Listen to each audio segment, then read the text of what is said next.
I would like to welcome all of you to this event, and I thank you, Professor Devy, very sincerely for agreeing to do this talk for us. With that, I would like to request Nishant to take over. Thank you, Nishant, for agreeing to moderate this event. Thank you very much. Okay. Thank you very much. Thank you, everybody, for coming. And thank you, Professor Devy, for agreeing to inaugurate our this year's department series.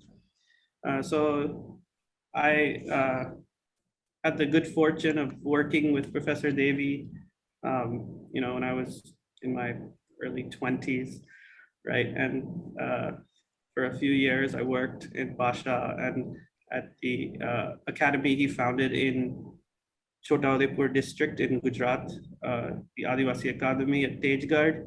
And so, that experience has been very formative for me and has set my own trajectory, in what I'm doing today. So,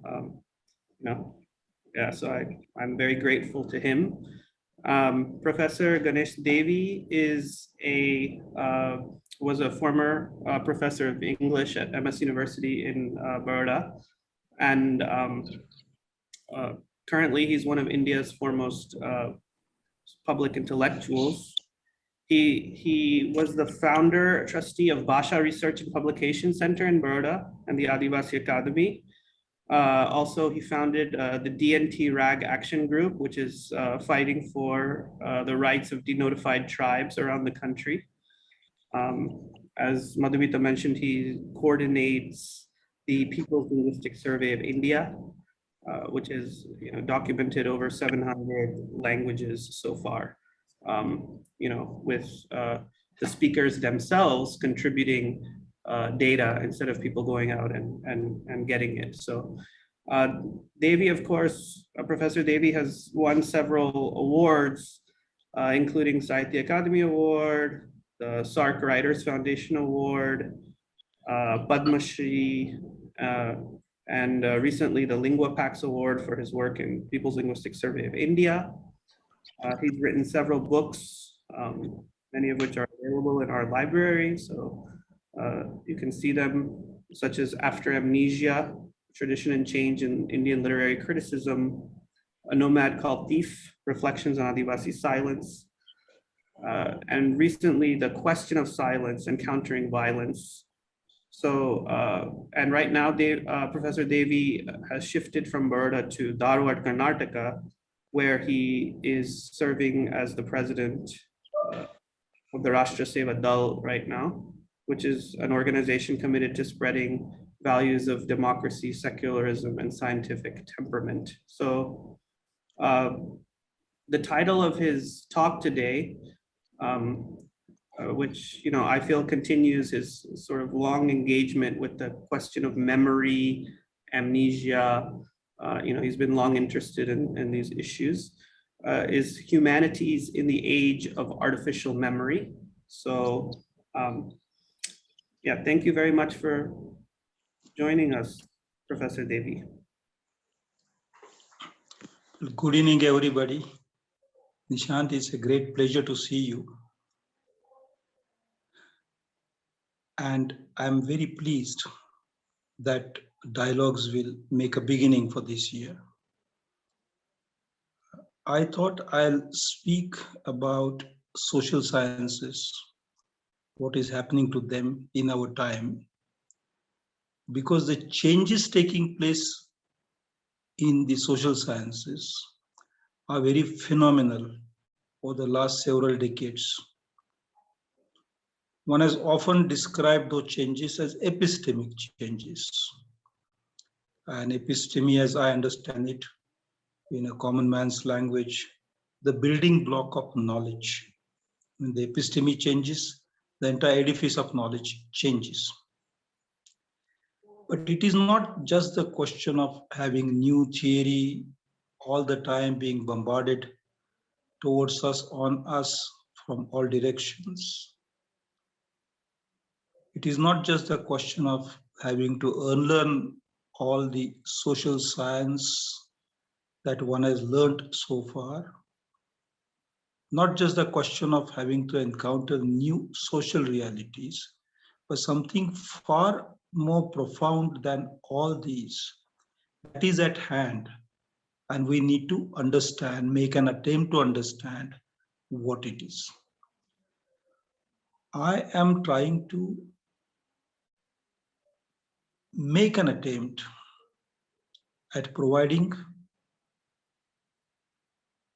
some stray thoughts on how I understand that change. And it is towards that I raise the question, what is social science? What are the social sciences? And what is artificial memory? How the two get connected, or how the two collaborate, but also conflict in our time, and what that means for social sciences in future, and also for the artificial memory in future.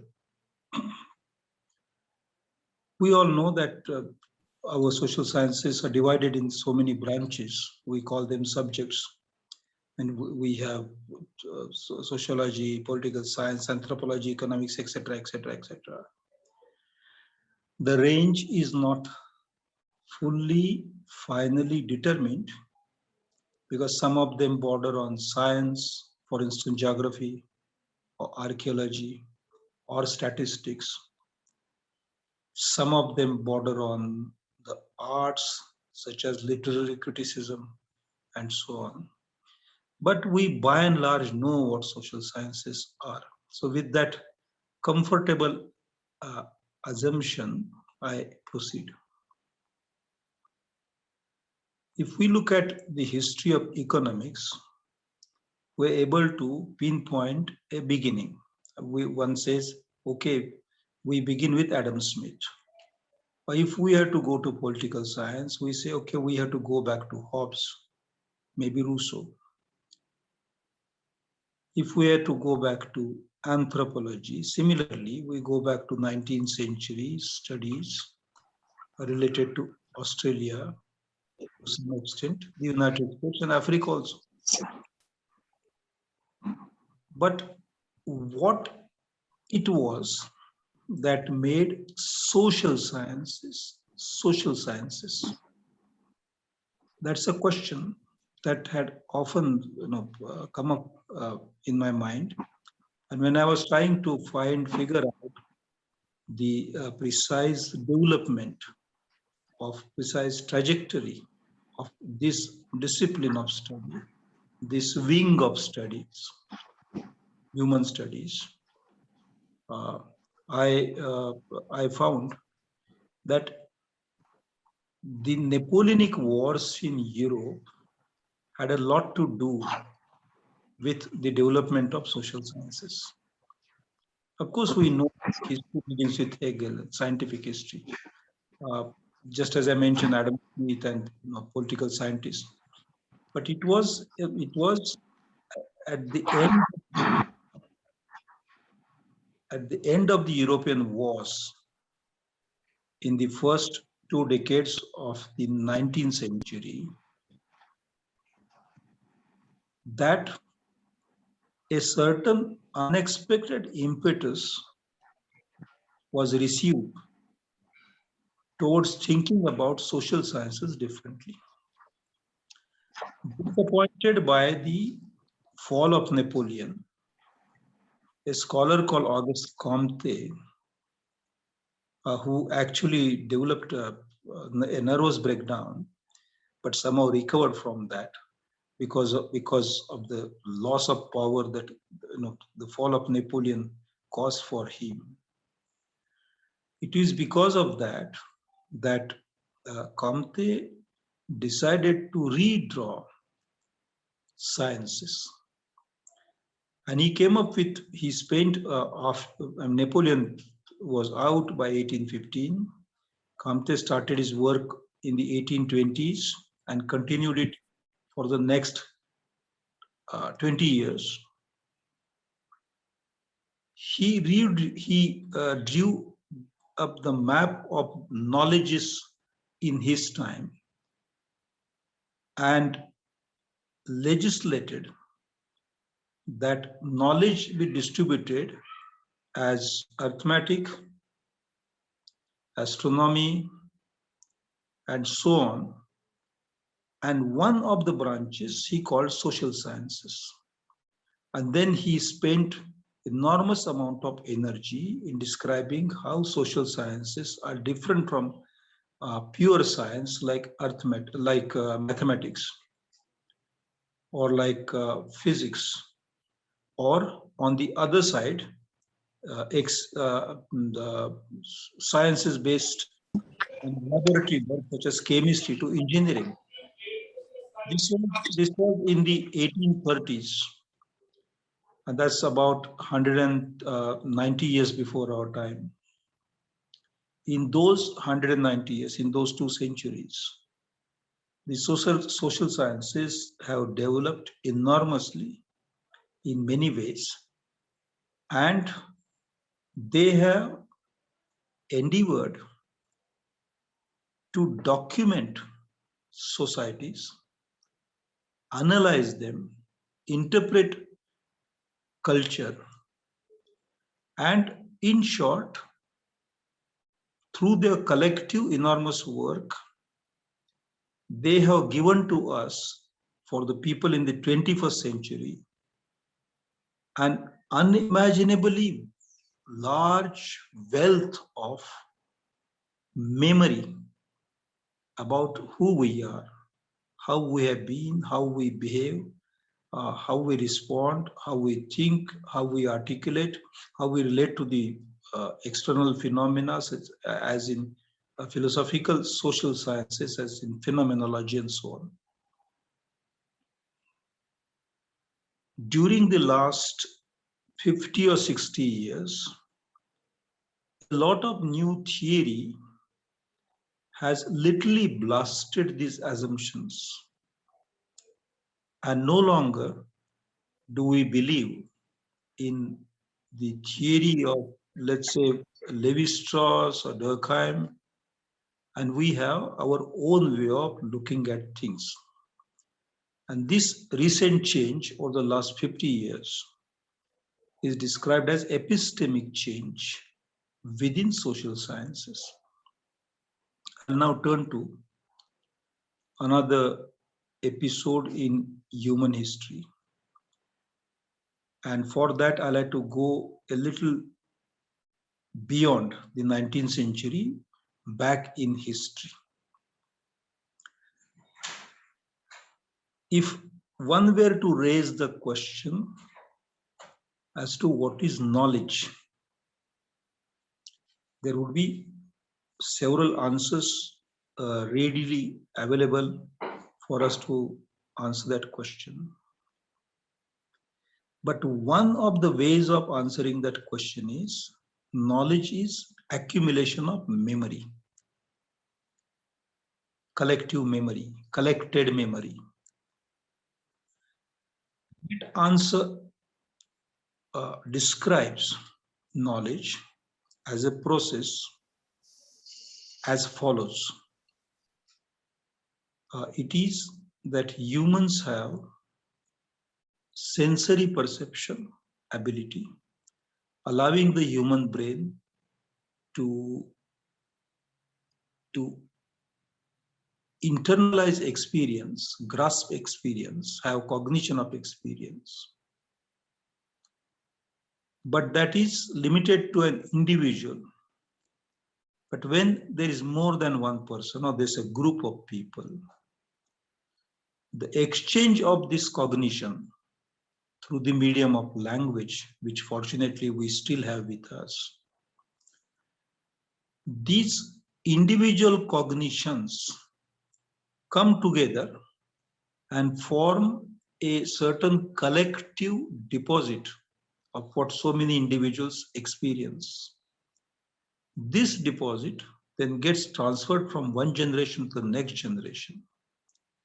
In the initial stages, when language was new, when societal formation was still a recent phenomenon for the human animal, the Homo sapiens, the memory load was relatively manageable for an individual's cognitive capacities. But as this memory load keeps multiplying, humans devised ways and means of capturing that memory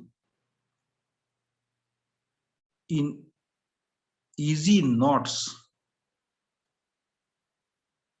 in such a way that even the heavier memory load could be taken to the next generation. Now, these mnemonics, the memory tricks, helped humans for quite a long time in the process of evolution. And I'm not going back all the way to where humans became Homo sapiens as distinct from Neanderthals, and that's a very long time. But to come closer to our time, say over the last 2,000 years or 2,000, 3,000 years, these methods of remembering are universal as a phenomenon, but unique to different cultures.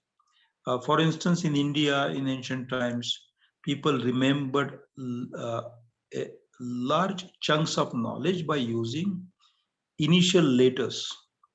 Students do it, students who have to pass examinations by memorizing too much use these tricks even today.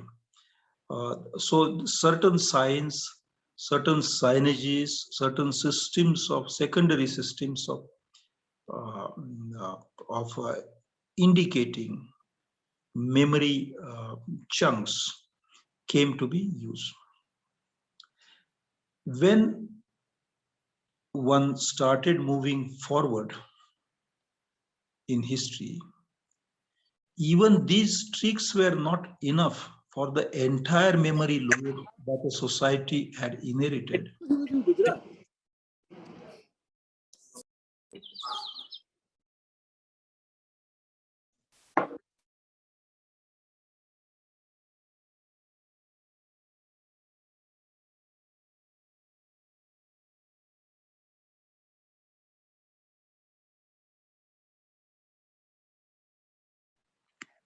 There was quite often a non-transferability of knowledge from one discipline to another discipline.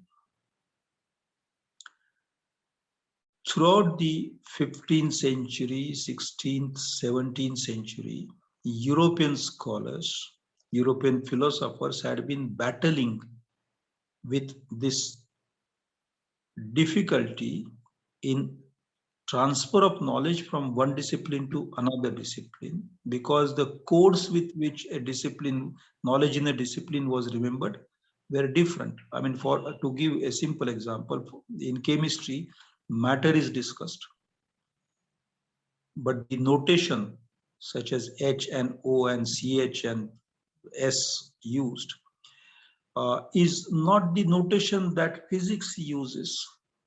Where you have terminologies like calories and watts and watt, so you cannot transfer O's into calories, oxygen, notation for oxygen into calories, or calorie into hydrogen, and so on. The standards used were different. So how to merge them had become a big problem for scholars, thinkers, and those who are accumulating knowledge and passing it on to the next generation. All of this difficulty, after several failed attempts by Italian, French, German thinkers, after their failed attempts, all of these difficulties were resolved by Leibniz, a German thinker, who said that all notations could be converted into a tertiary notation scale, and that is so abstract that there is no possibility of further segmentation of that notation scale and making it inaccessible for transferred from one discipline to another. And therefore, Leibniz came up with this idea of transferring everything in terms of sequences of 0 and 1. I mean, all of you who've done computers, computer science, every child who has had anything to do with computers knows this. This made bringing knowledges from different spheres together in a seamless way, and turning all of the knowledge load that was inherited by memory of individuals as collected memory of the human species over ages into, converting all of that into a what he called universal knowledge. Universal knowledge, or institutions which practice universal knowledge or cultivate it, called universities. That universal knowledge is not knowledge about the entire universe. We still do not have all of the knowledge necessary about the entire universe. We just don't know how large it is even today. Nor does a university know everything about the universe. But universal knowledge meant that knowledge segments that connected through this system of notification, coding, with all other knowledge segments, and anything that does not fit into this system or cannot be described by this system was treated as non-knowledge or not concern of universal knowledge. I gave this long story of how the knowledge was assembled, and actually Leibniz did this at the beginning of the 18th century, and 100 years later the French scholar Comte was trying to do this with social knowledge, social sciences, as an extension of what Leibniz had done. The Leibniz thesis gave rise in our time, that is in the last century till our time, to a device called computer, a machine that can count using machine fed or machine mechanical intelligence, almost like the human brain can compute. In its initial stages, the computer was seen as a very friendly machine. But in the last quarter century, this machine has created certain fear. In the आप चले जाना सोना garden पे वो bag suitcase निकाल के रख देना. I'm so excuse me. Could you please mute yourselves, all of you? I'm really sorry, Professor Devy. I don't know how this happened. I made a request in the chat box to everybody to mute their microphone. It's okay. It's okay. I mean, it happens. It's actually, to hear sound is assurance that societies will survive. Thank you. I do not. Thank you for understanding. Thank you so much. So, over the last quarter century, the capacity of the computing machine, capacity of that machine to remember what we call its machine memory or artificial memory or AM, and the kind of intelligence that memory has gifted to the machine, all these three, the capacity of computers, the capacity of the artificial memory, and the capacity of artificial intelligence have increased. And they have increased now in a way that terrifies humans. Many linguists who are worried about the loss of languages have started imagining that the day when sound-based languages might almost come to an end, and only the image-based languages, the visual signals might work as languages in future. I do not know how true this worry is, but there are symptoms that I see and interpret as some kind of justification of this hypothesis.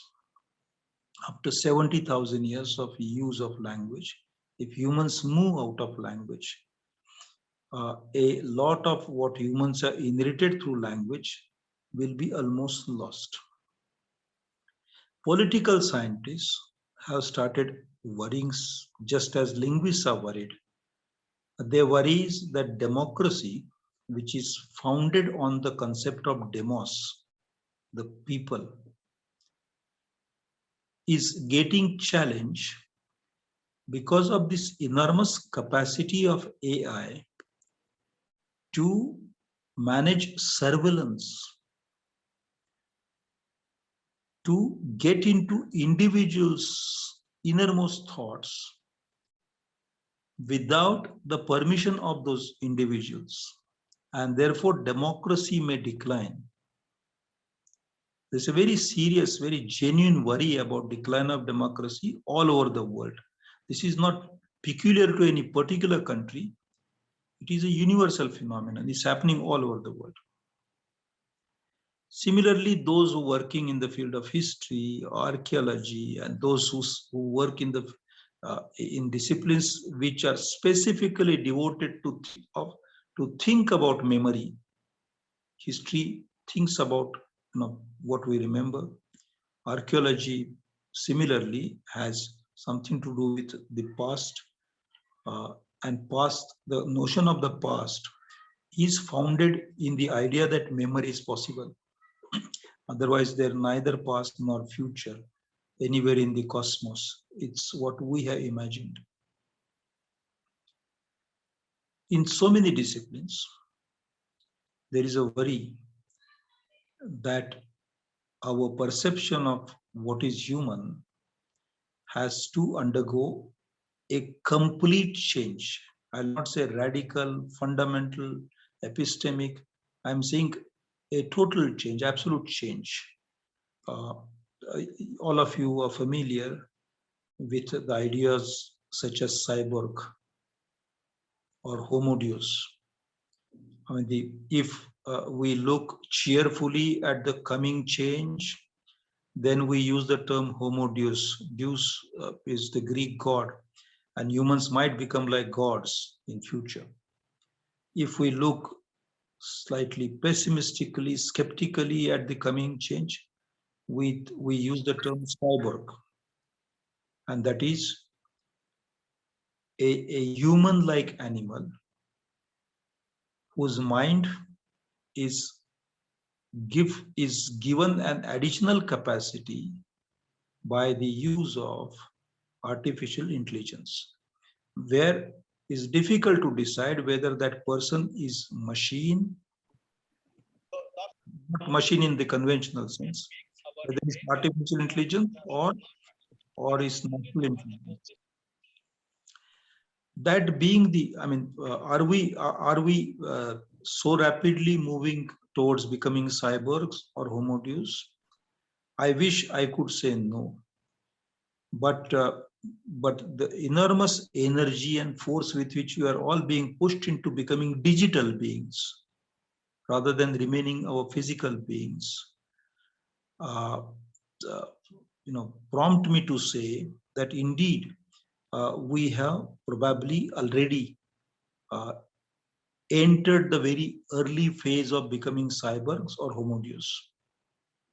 We may probably be described, if there is any human memory left, as the last of the humans and the earliest of the cyborgs, a century or 2 centuries, 3 centuries from now.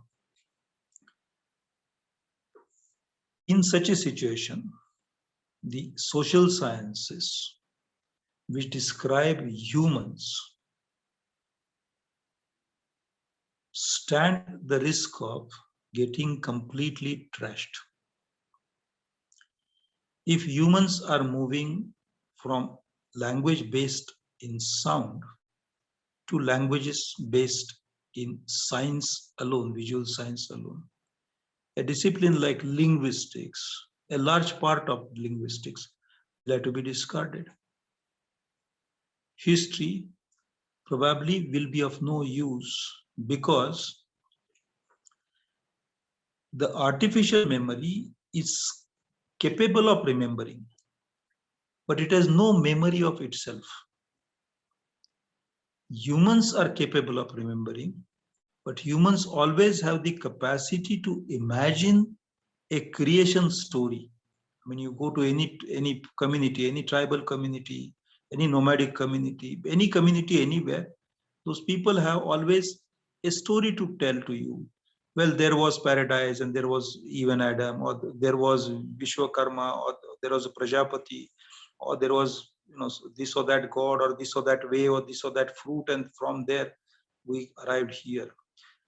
Yes, I admit all of it is imagined. All of it is almost fictional. But to conceptualize time and therefore create space called the past in our imagination, then to compress very long stretches of that created space called the past, long span of past, into a myth is a peculiarly human gift. No other animal, no other bird, fish, no other species has the myth-making ability. The artificial memory also is not capable and shall not be capable of creating myth for itself, because it simply has no awareness of its own birth.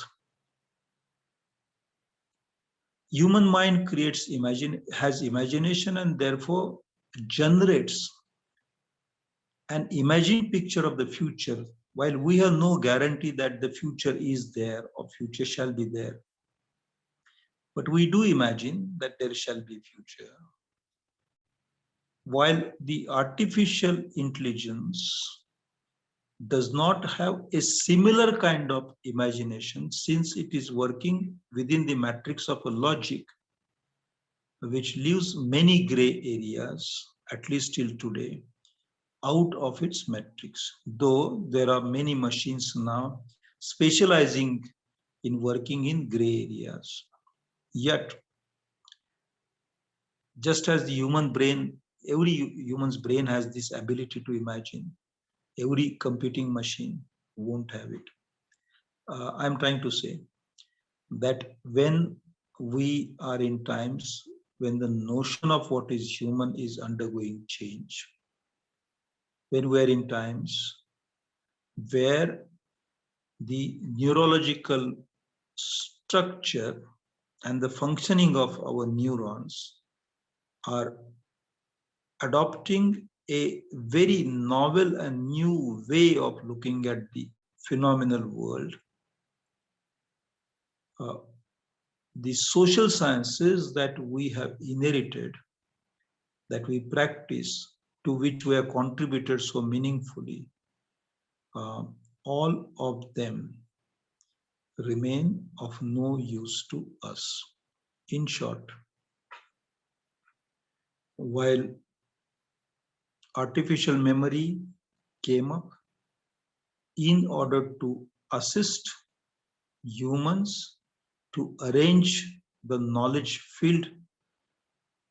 fields into a single spectrum, and while also a century later social sciences emerged and got formalized so that we know what we know about humans can be organized in terms of disciplines and knowledge fields.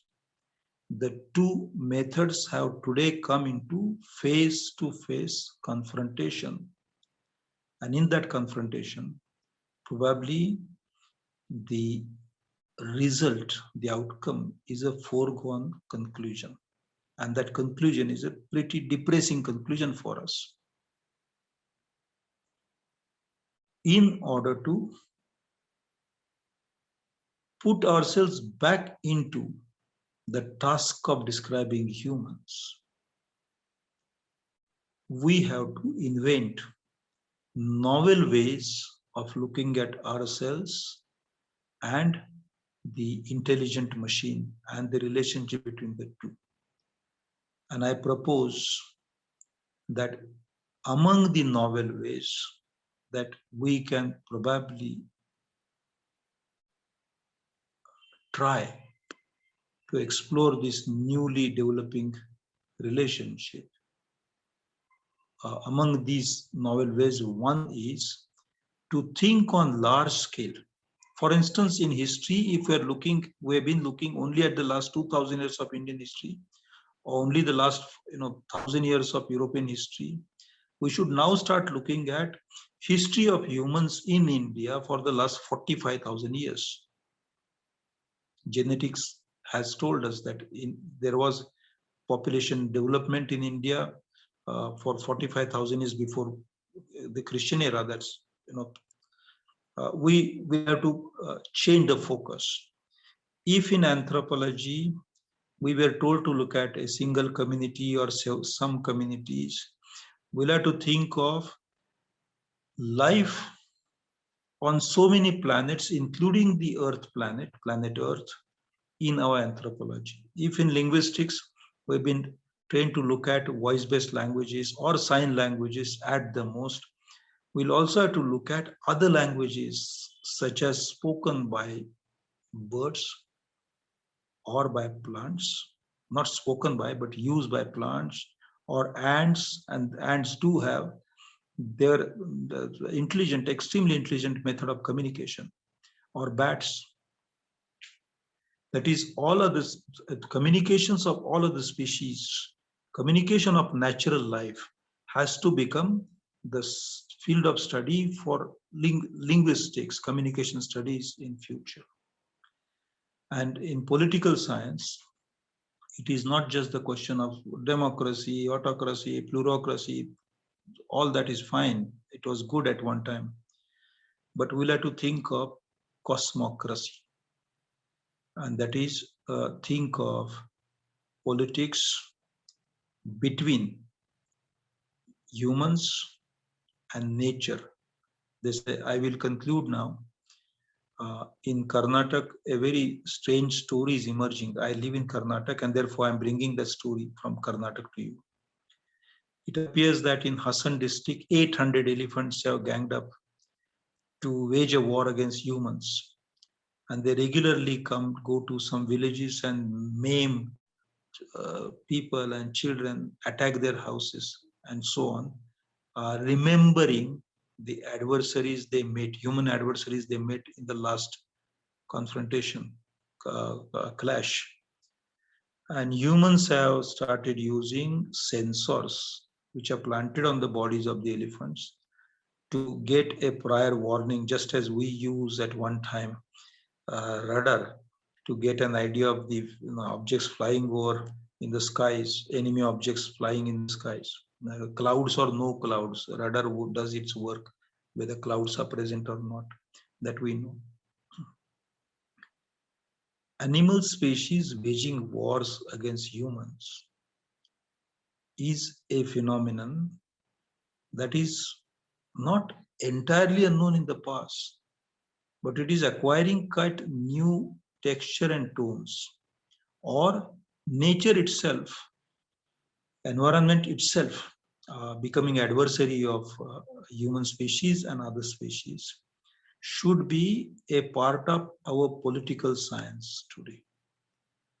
I'm saying that in the 19th century, social sciences taught us to look at a specific society within a single theological framework or national framework or linguistic framework or cultural framework or historical framework. Today, we'll have to throw all those frameworks away. And we'll have to use higher order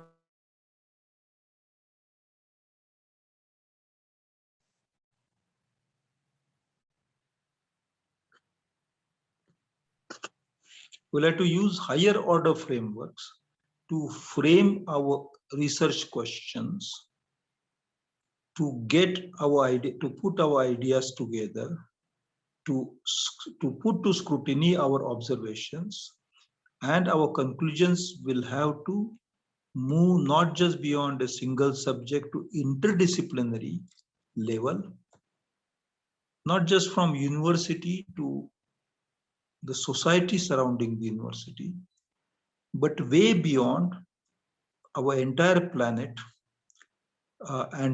and we'll have to learn to think of the cosmos again differently, exactly the way at one time Galileo, Newton, and their contemporaries thought, and gave birth to new knowledge for the benefit of human beings. That knowledge has lasted, has served its purpose for the last 400 years. But we will have to go beyond that now and reinvent knowledge. And that should be the primary focus of social sciences and humanities for us. Thank you for your tolerance and patience and listening to an old man's crazy ideas. But I feel very happy speaking to all of you, and I take your leave and stop here. Thank you indeed.